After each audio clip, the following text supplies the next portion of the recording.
performance from Nashville and what you saw from this game. Well, nothing too surprising because, Nashville is, almost exclusively going to play in a tight match, right? And this one going to extra time was no surprise. And then at that point, it's a little bit of like any penalty shootout of a crapshoot. And I think the big save was the first one, obviously, against Hani Mukhtar, because going first in a penalty shootout, it's your leader, it's your captain, it's your MVP of the team. And to see Blake step up, that poses a big question in the next Nashville shooters, because the quality of Mukhtar, and you see Blake just caught it. I mean, he didn't, it wasn't even a save. He caught the ball. And from there, you saw, it gets the next one against Godoy. And then from there, they started to go wayward, because you feel that extra bit of pressure when you're stepping up to the line, knowing he caught the one from Mukhtar, he saved the next one. This next one has to go into the upper corner. And you saw next two guys really trying to sort of overly place it into the corner, as opposed to, I always think, just step up and try and score. Think about scoring as opposed to hitting it into the perfect spot. And you could see whether you're looking back at the penalty spot or whatever it is, I think Andre Blake saving that first one really changed the mentality and set the tone for that penalty shootout. Well, you see the stats there, and book it right now, that Jack McGlynn make when he wins the 2026 World Cup on a penalty kick shootout, that same style of shot. That's where the legend started at Subaru Park a long time ago. Charlie, you've been high on this Union team most of the year. They maybe came out a little slow. Obviously, they go behind, maybe against her on a play, and then they had a ton of chances. Sergio Santos had a ton of chances. What do you make of the way Jim Curtin's side played? Well, you have to love the fact that Jim Curtin got his side the win. That was the most important thing going into this game. Was we know how we play. We're very direct, north-south. We use the wide areas. Kai Wagner, I think, was very good today. He got involved. He got on the ball often. But in saying that, this is a team that doesn't keep possession, right? They are just so quick to transition into the attack and be direct. They got caught with their own medicine, right? Against the run of play, Hani Mukhtar comes in, slides it off the cross from Eric Miller, and it's 1-0. And it was almost like that stun moment, like, whoa. We were on the front foot, and they did come with that energy. But I think what Nashville did so well was they absorbed it. They didn't panic. And then as soon as they got a little bit of space, Eric Miller just launched it into the box. It was a beautiful ball. And Hani Mukhtar, left untouched, timed it well, puts them up 1-0. Then the reaction from Philly, it really didn't come until the super subs. And you talk about players that are going to come in and change the game. Sergio Santos has always been a game changer for this Union team because of his movement, because he's just active. He always puts pressure on the back line because he has pace and he's strong. However, the finishing touch, that's been a struggle for him. And it got the job done today because it went to PKs and they got the win. However, you're not going to be able to win MLS Cup with performances like that in front of goal. You have to be clinical because in his case, he had 6 shots, right? Only 1 was on target.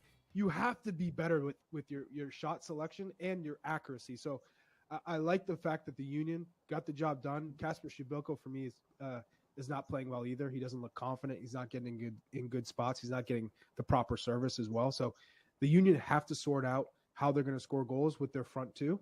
But I think until that point, everything looked pretty good. Calen, you see this Philly team. They don't know who they'll play in the next round. They don't know if it's home. They don't know if it's away.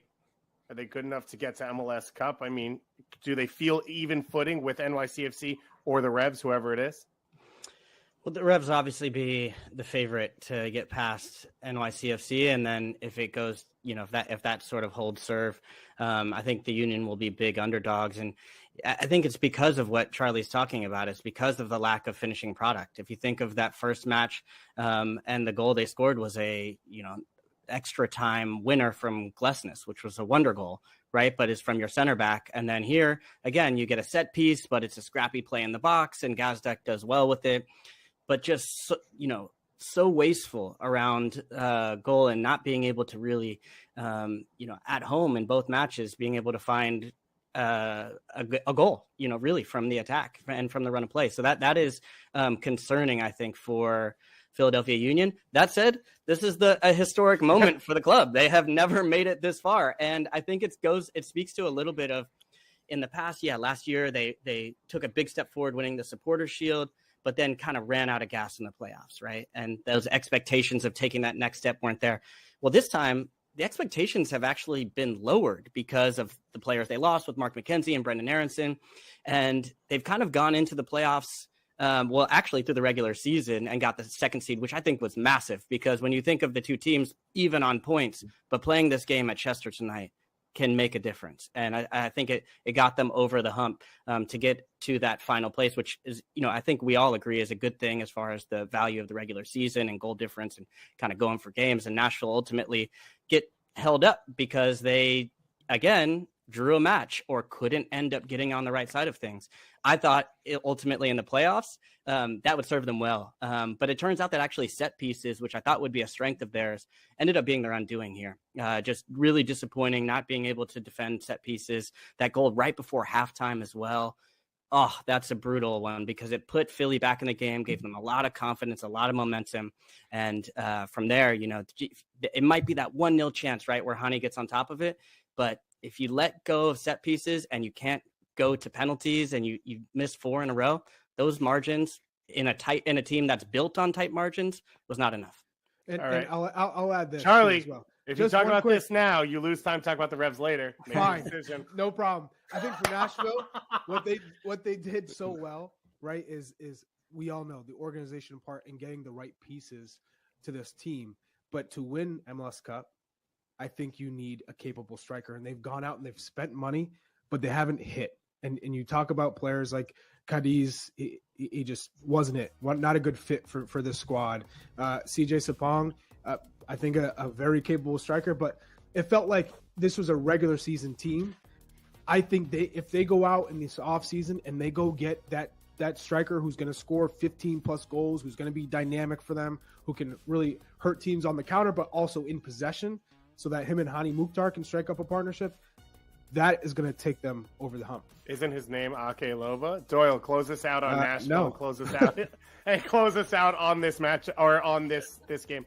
Well, I mean, for this game in particular, home field advantage is such a massive thing in MLS. It always has been. It doesn't always hold up, as we're seeing in the Western Conference, but I think it certainly played a role in this one. Like, it's not a mistake that these PKs were taken in front of the Sons of Ben on the river end, and that Philadelphia came out ahead. So that is one of the big takeaways from this game. The regular season matters. Every point matters. Every win matters. And that's why Philly got to host this game, and they got to reap the rewards.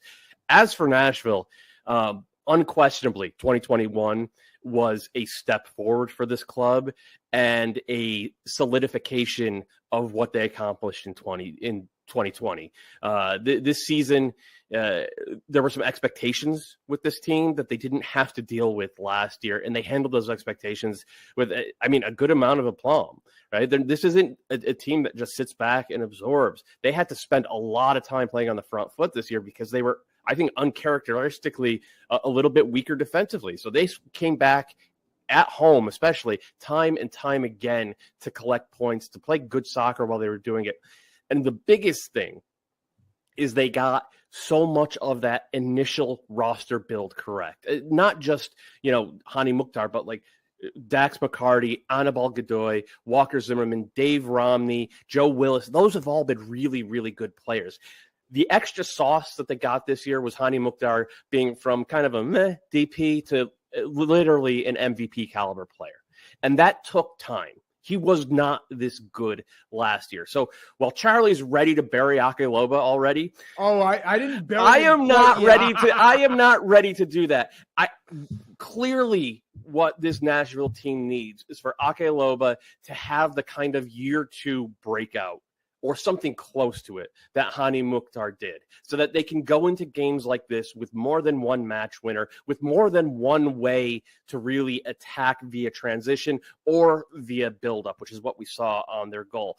So that is the number one job of the offseason for this Nashville team, is to make sure that these guys have their heads in it and are ready to take a collective step forward, and then take that individual step forward with those DPs, because they only went 1 for 3 on DPs.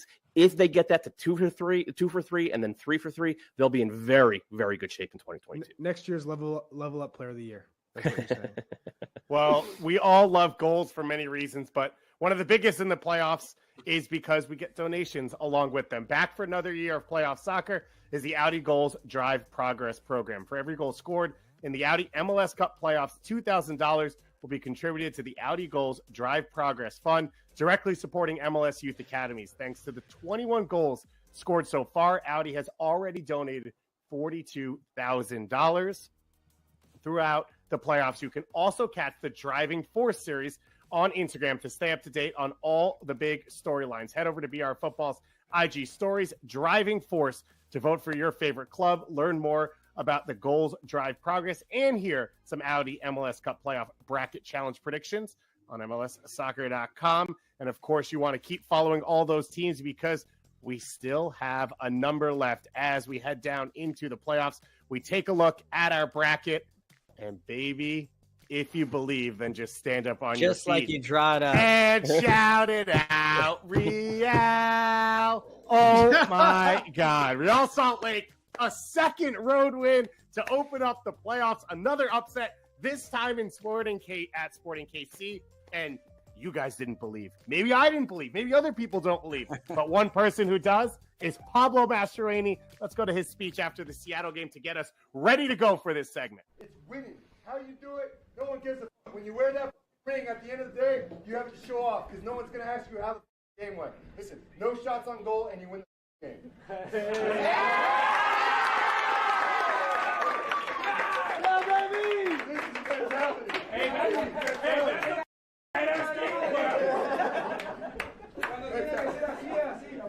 Eso. Yeah, when it has to be like that, it has to be like that. It's about winning. This, I'll tell you what.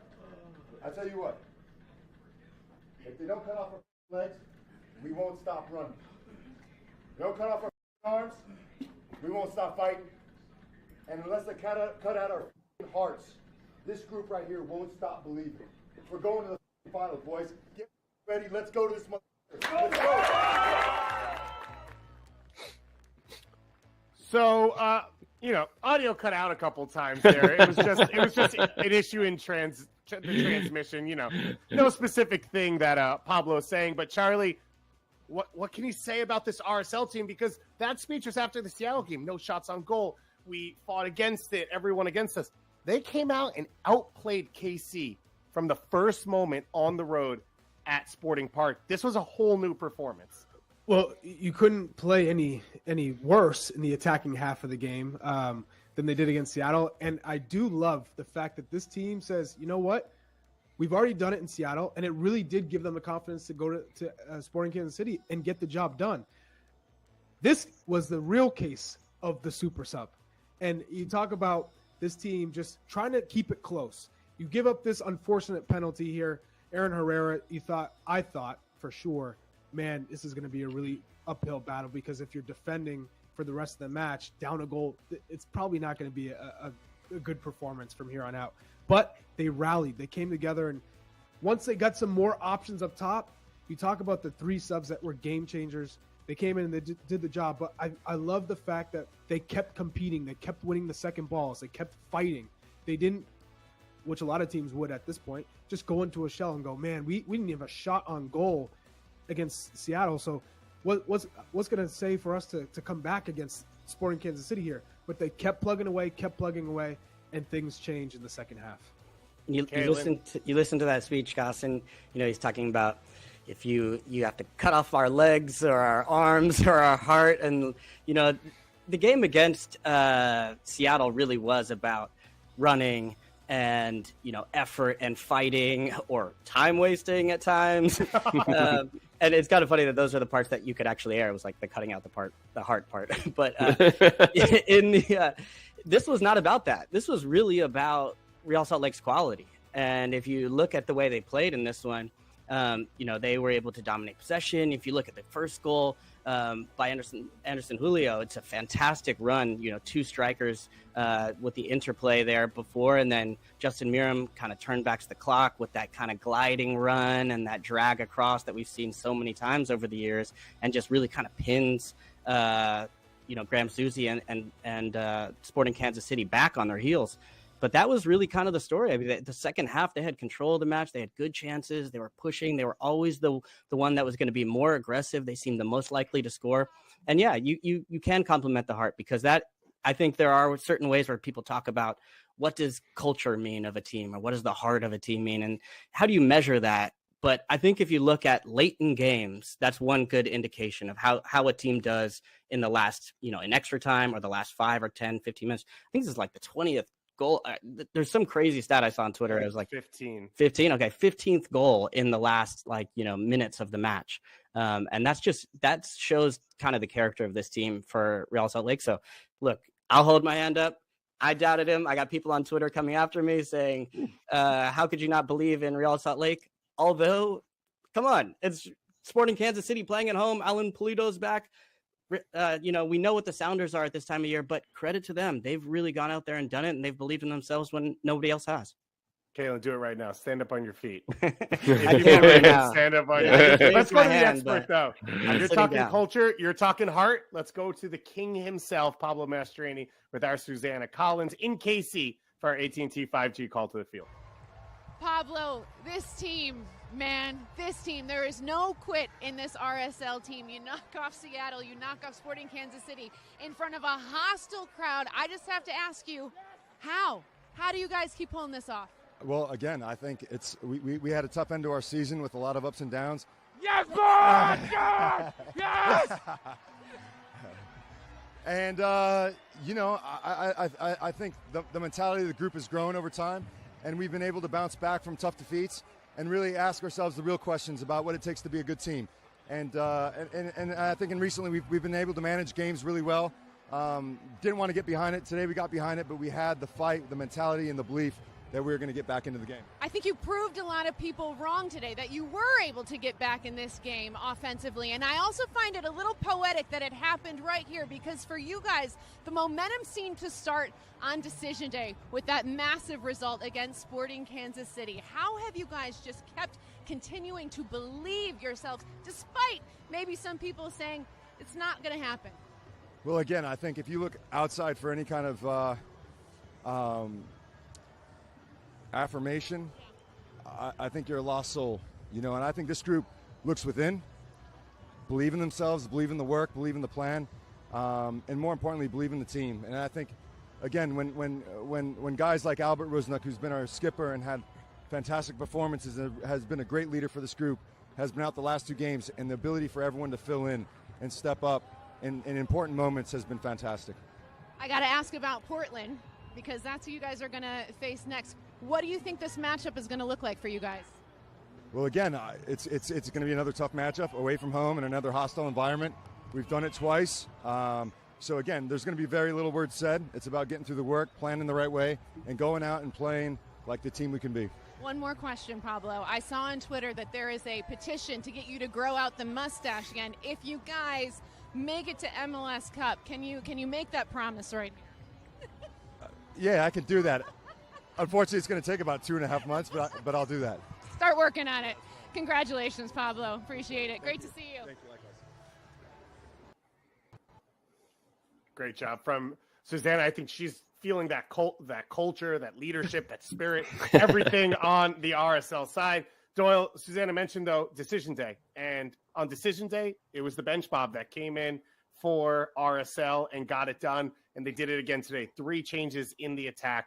Bobby Wood, Anderson Julio, and Justin Miram. What do you make of this ability for Pablo Mastroeni to just change the game? I mean, it's useful depth. It's a weapon that right now doesn't look like any other team in the league has that type of thing to bring in off the bench. Anderson Julio had the equalizer, and then it was Miram to Wood for the game winner. And what a finish from Bobby Wood, by the way. That was class, outside of the boot to the far post.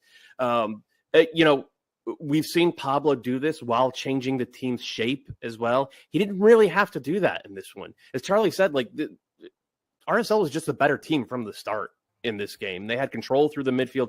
They were driving the ball into the final third at pace, able to put Sporting KC on their heels.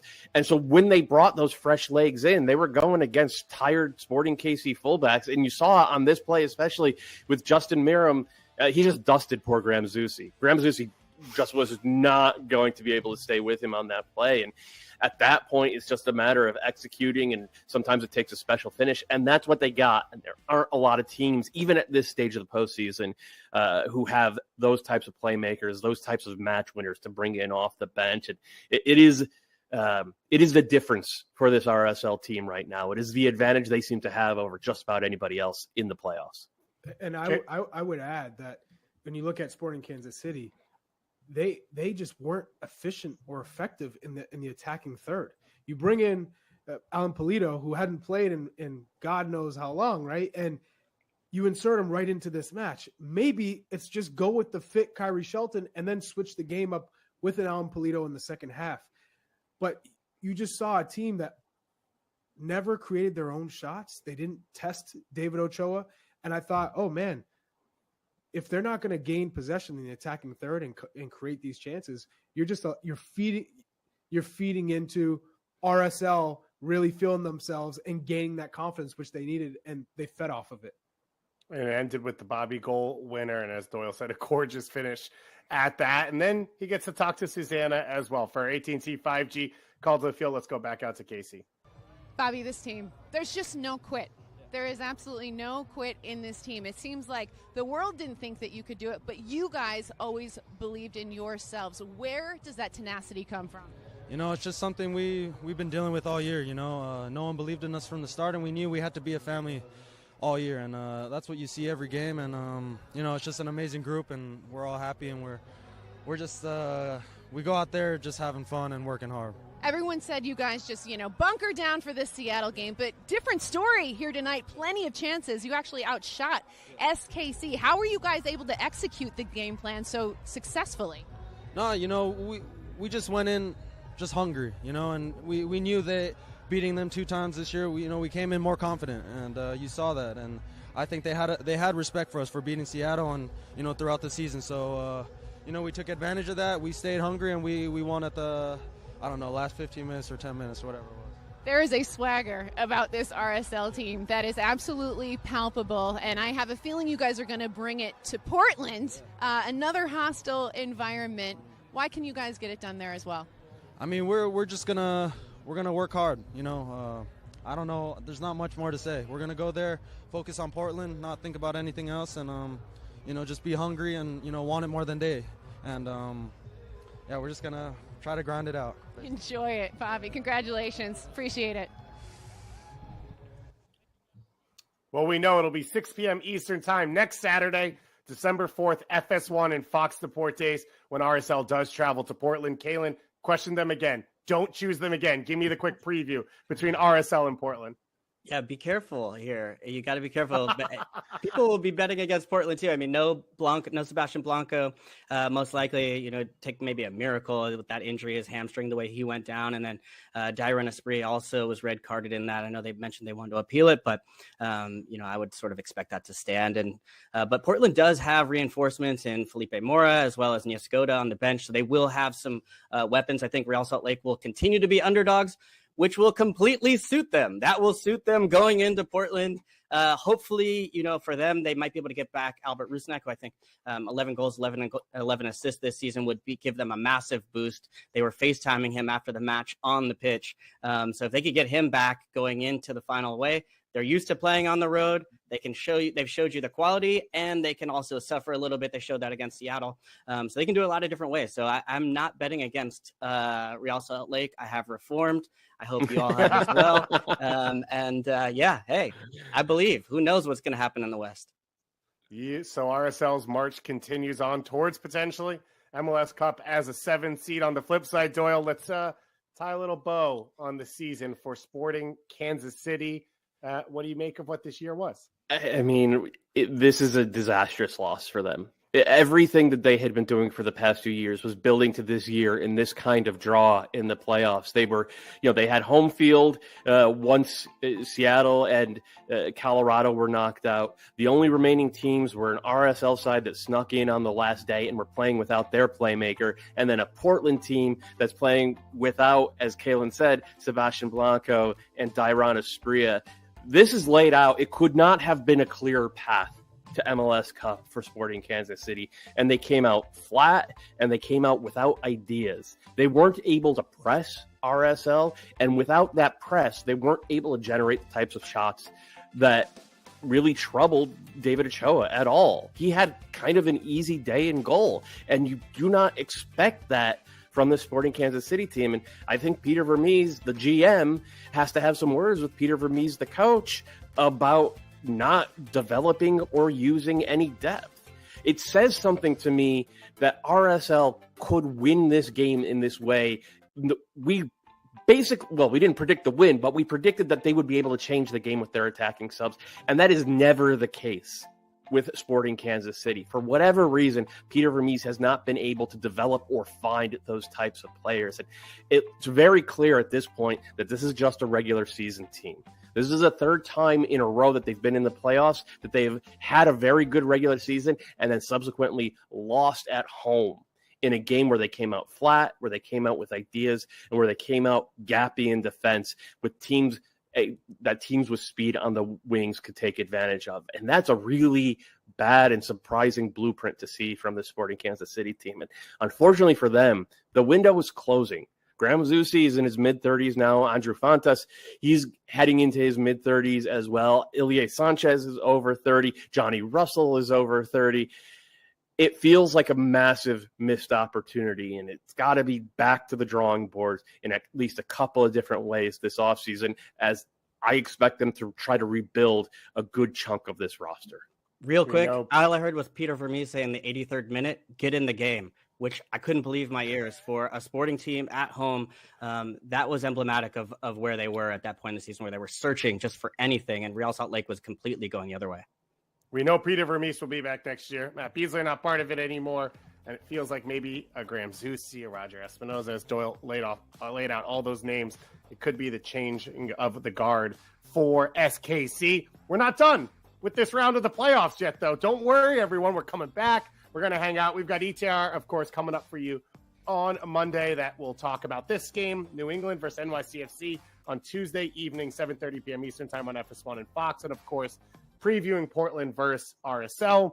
I think Charlie wants to talk about 80 American strikers and who's trying to get in the national team and who's not and who's this and who's that. But Charlie, before we get there, we have finally made it. We have been through the gumdrop forest. We have gone over the river and down. And, you know, the Revs have been on a journey for the last 30 days of not playing soccer. And now the moment has come. Foxborough, you assume it's going to be hopping. It's going to be packed on Tuesday night. What do you make of what this challenge is for New England and what NYCFC can do to try and move on to an Eastern Conference Finals?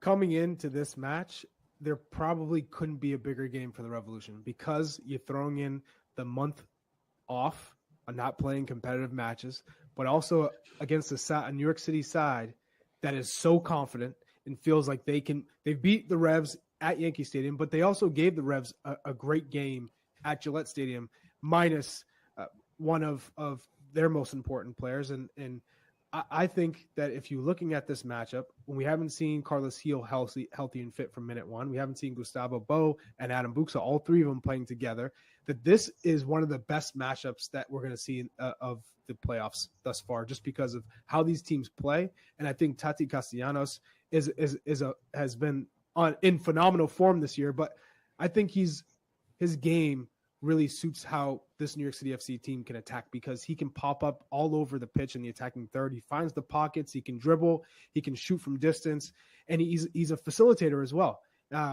Now he's found his position as a 9 with this New York City FC team as the Golden Boot winner of the league. This is going to be a really, I think, entertaining matchup. And you look at James Sands now, who has taken this role of I'm going to be back in the midfield, fill in for Keaton Parks and shore up the midfield, play with everything in front of me. As long as you don't have to have him chasing people around, you don't have to have him chasing shadows like Carlos Hill and man marking him, you're going to play to his strengths. But as soon as you have to get him to go out and chase people, that's when New York City FC can get stretched. But I don't anticipate that happening. I think they're going to be well organized. I think they're going to have a great game plan. And this is I think a pivotal moment for the club, for Ronnie Dyla and the club, just to say, can we get over that playoff curse? can we finally do it? And I think they're very confident, which makes this a very dangerous game for the Revs. Worth noting that the Revs were not great defensively on set pieces this year. NYCFC scored both their goals against Atlanta on set pieces. This can play a huge part in this game. Well, with these two teams facing off Tuesday night, 7:30 p.m. Eastern Time, FS1 and Fox Deportes for the opportunity to play against the Philadelphia Union in the Eastern Conference Finals. That game will be next Sunday, December 5th, 3 p.m. Eastern Time on ABC. Of course, we don't know yet if it'll be in Philly or it'll be in New England, one of the two. And then the Portland Timbers hosting RSL, that one 6:30 p.m. Eastern Time on Saturday, December 4th on FS1 and Fox Deportes. So for the Portland fans that were rooting for RSL, you got one of your wins already in the bag, but hopefully you didn't use up all your luck. Doesn't it RSL feel like a coming. year since the New England Revolution have last played their It last does. That's what I'm saying. Especially Salt because that Lake has decision played day about- game Yeah, was, Salt Lake it has was played not even 20 a game. games since between then.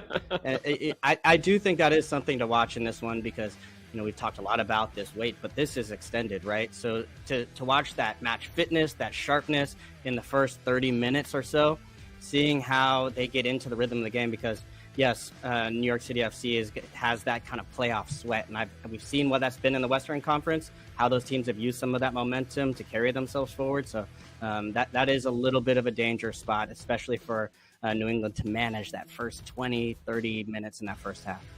Well, as all people keep time, I think there's been about 12 ETR episodes since the last time the Revs play, and there'll be another one coming up Monday, of course, coming out 5 p.m. Eastern Time for you. It'll recap the 3 games that already happened this round, because don't forget, Portland already beat Colorado on Thursday night. We did a nice little Thanksgiving special for you, but we'll talk more about that. We'll preview the Western Conference Finals. Of course, we'll look to the Revs and NYCFC and looking at Philadelphia Union going forward, and then tying another bow on all the seasons that were for many of these teams. And on that note, for the final time tonight, if you believe, then just stand up on your feet and shout it out. I'm taking out my earphones. I don't want to hear this. Because here at the Riot